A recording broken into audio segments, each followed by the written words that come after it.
Gran Turismo 7's latest update has just been revealed. Update 1.49, the July update, has just been revealed during the World Series Live event in Montreal. And it's a big one. Here is everything we know so far. First thing to discuss is the when. I expected it to be next Thursday, the 11th of July, but missing out June, it is following the usual pattern of being the last Thursday of the month, so the update will be dropping on the 25th of July.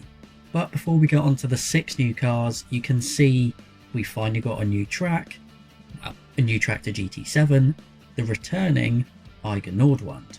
Not the original circuit that we expected to return next. That would probably have been Red Rock Valley or maybe Midfield Raceway, but I'm pretty excited for this one, especially as, unlike the recent recreations of original circuits, this one looks pretty much identical to its original form.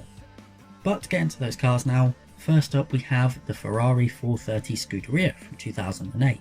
I can't recall if this one was in the data mine, but it's not the wildest addition, but a nice one nonetheless. I'm sure not many people are going to be too mad at this.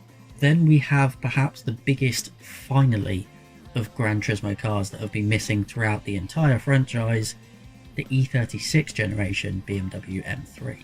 So now, aside from the current generation, we have every single iteration of the M3 in the game, which is pretty cool. Then another Italian supercar, which I do believe was in the data mine, the 2008 Lamborghini Gallardo LP 564. I remember this fondly from the days of Gran Turismo 5. I used this car a lot then, which is the first game it was in, so here's hoping it's just as good now. Then we move on to perhaps the most expected car of the update because it was revealed recently, the Genesis X Gran Racer VGT concept, which hopefully is a Group 1 car because then it will have more use, but it will require some balance of performance. As we already know, it has over 1500 horsepower, and with how difficult to drive the original one was, an extra 500 horsepower is going to be interesting. That downforce better do its job, and hopefully the brakes are better as well. Moving on then, we next have the Subaru Impreza rally car from 1999, which is a nice addition, shouldn't be too expensive, of course an iconic rally car, and will hopefully make the sleeker GT4 feel a bit less lonely in the game. A weird choice, as I imagine it will be in Group B, like I think the sleeker is, but more rally cars is more good. Which brings us on to one thing, there is still another car to discuss, but new physics are apparently a part of this update. We'll see if that applies to both tarmac and dirt, but I'd assume so.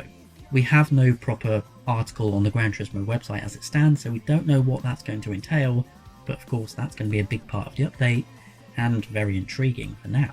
Moving on to that final car though, it's a Ruf, but not one we've had before, the RGT 4.2, the V8 powered Super 911 from 2016.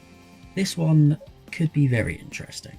But aside from all of that, the new cars, the new track, and the new physics, there are a few extra things included in this update trailer.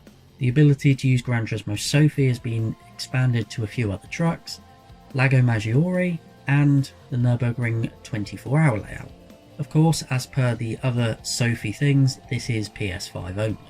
And then to top it all off, there are also some new wheels and tyres to go along with the new physics. Although an interesting point to mention with those physics, is it going to result in another resetting of the target times for the license tests and the circuit experiences, just so PD can make us relive our trauma all over again, because they are nice like that, aren't they?